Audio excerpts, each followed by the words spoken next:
our beloved Mother Mary. Both are connected deeply to our hearts, our values and our lives. August 15th is not just a date on calendar. It's a celebration of our nation's soul. It reminds us of courage, sacrifice and freedom. On this day in 1947, India broke the chains of British rule and became free. Freedom was not given us easily. It was earned with blood, pain and unshakable belief in justice. Our great leaders fought with bravery and love for this land. We remember Mahatma Gandhi, the father of the nation. We remember Subhash Chandra Bose, who said, "Give me blood and I will give you freedom." We remember Bhagat Singh, who kissed the nose with a smile for the sake of India. We remember Nehru, Patel, Ambedkar and many others who gave this independent India. Go. Today, because of them, we breathe in free air, we go to school like English school without any fear, we can dream, work, speak and live freely. But let me ask you, what are we doing with this freedom?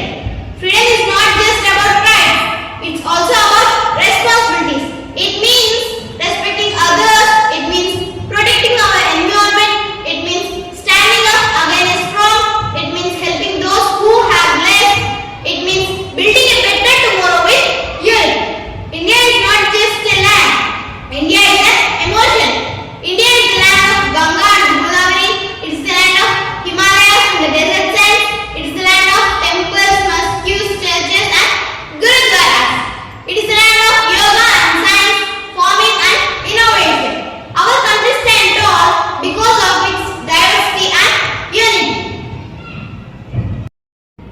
We speak many languages, but our voice is one. We belong to many religions, but our spirit is one Indian.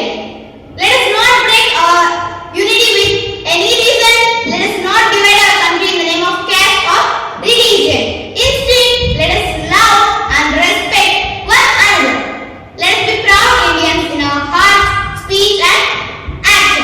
Now, as we celebrate our national freedom, we also celebrate a great spiritual movement, the feast of the Ascension of our beloved Mother Mary. Both this day reminds us that Mother Mary, after completing her life on earth, was taken into heaven, body and soul. It is a sign of hope, love and divine glory. Mother Mary was a woman of faith, courage and humility. She said yes to God's plan without any fear. She raised Jesus with patience and obedience. She suffered in silence at the cross. Today she is crowned as Queen of Earth and Heaven. She was a mother, a believer and a true servant of God. The Ascension is a promise that those who live in love and faith will rise to heaven. Like our country rose from slavery to freedom, our Mary rose from earth to glory. Once again, wish you happy Independence Day and happy feast of the Ascension of our Mother Mary. Thank you to all.